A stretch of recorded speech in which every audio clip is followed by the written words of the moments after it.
Hello everyone, and welcome to another discussion video. Obviously, the last one we had was about Bethesda and the whole Creation Club, and this time I've decided to talk about microtransactions. I'm going to be focusing on this game right here, Shadow of War. However, it applies to, well, just about every game nowadays it seems, because microtransactions are becoming more and more prevalent in the industry even. So, are they ruining games, or is this just something we have to accept and could potentially benefit some games? Shadow of War, I feel, is a good example, because a lot of people when it first came out said that microtransactions have ruined this, you can't complete the game without them, and yada yada yada. And you'll see from this screen right here, this is just, back out for a second, I'm just in the game world right now, just nice and simply. Just in the game, and as soon as I go into the menu, there's Featured Friday deal, check out the market to see what thing, and I've got the market showing up with something because I've got something in there. And if you look down here, there's a Warner Brother Play newsletter, expansion pass, community challenges, which isn't microtransaction-y, but yeah, that one isn't a microtransaction, that one's DLC, that's the newsletter, and the other two are both microtransactions. If I click on expansion pass, nothing happens.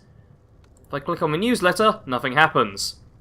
If I click on one of these, oh look at that! I'm immediately taken to the microtransaction page. That is something that bothers me. I don't have a problem with clicking on it and it taking me to the page. I do have a problem that you can't click on the DLC and it take you to a page to let you unlock the DLC. And from this here, you'll see there's two different in-game currencies. There's Mythil? Silver, we're just going to call it silver. There's silver and gold. And for most of the microtransactions, you spend gold. That one, you spend silver, and I believe everything else, apart from, silver loot chest and silver war chest, and everything else costs gold. And gold you don't earn very often. And if you look on here, there's all stuff, different prices, so you get different price ranges, which is good. If you're going to have microtransactions, I do believe it's important to have them spread out over different prices. If everything's like, oh, you have to pay 10 quid to unlock everything, then it's not so good. As long as you've got lots of little ones, it's, I'd say, acceptable. I'll also point out that in this game, you can actually earn the currency that pays for the microtransactions in-game. Which makes me think that microtransactions haven't ruined Shadow of War. Because they're not exclusively something that you have to spend your own money for.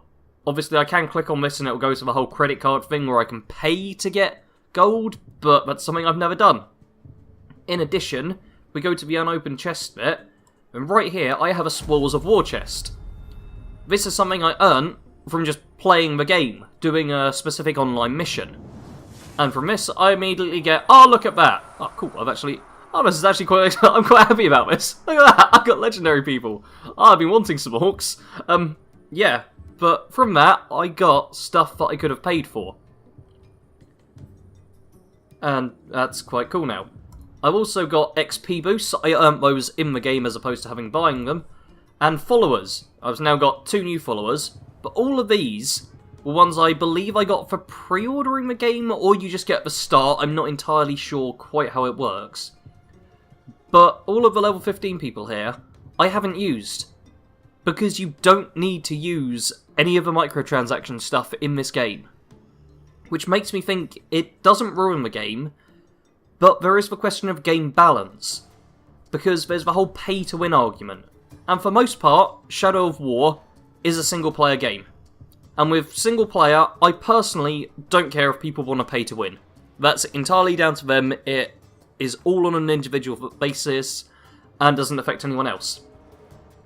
However, it also has an online element. If I show you quickly, somewhere around here there'll be, not fight pits, here we are, online conquest. And if I go onto that, I can not fight people online, but I can go into their own fortresses and try and take them over.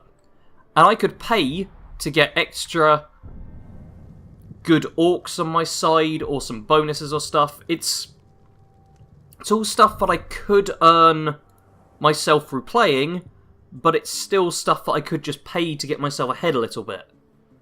So that potentially mixes up the game balance a bit. In this particular game, I still don't feel that it ruins the entire thing, but it is slightly on the worrying side. Something that I will say is that when microtransactions are on online games, with like an online focus, that really bugs me. I used to play For Honor, and with that you could basically pay to unlock all the skills, unlock all the characters, boost yourself up, do all of that stuff. And the more you paid, the further ahead you got. And I regularly found myself going up against people who were like level stupid whatever with everything unlocked straight away because they paid at the start and they were just miles ahead. And it would take so long to get there just playing. And on an online competitive basis, that's when I feel it ruins the game. I'm fine with this. This is all fine. Sure, it's like incredibly obvious every time you go into the menu, but as long as you've got the self-restraint to not just throw your money at a game, unless you really want to, then it's not going to stop you having fun in the game or just enjoying yourself.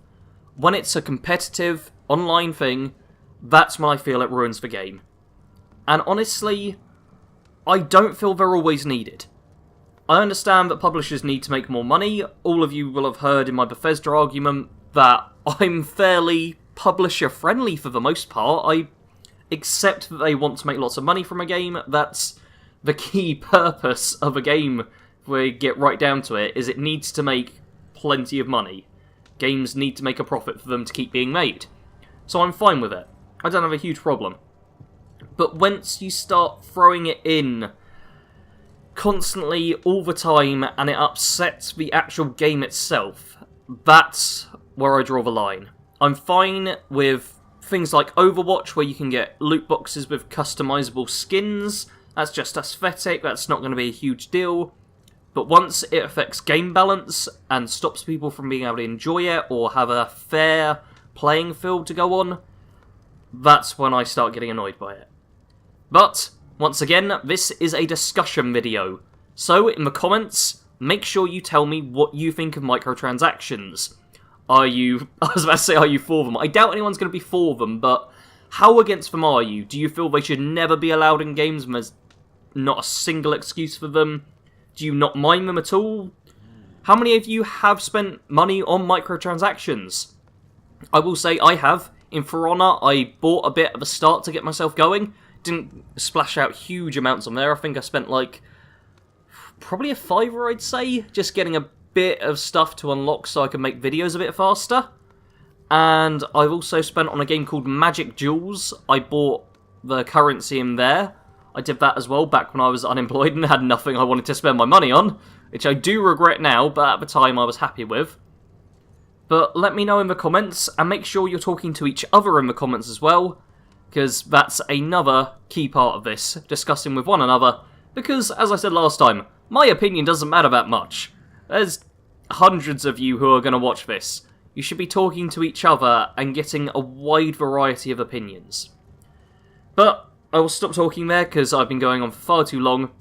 If you did enjoy, like, subscribe, all that stuff, but comments are the main things. Thank you all for taking the time to listen to me, and goodbye.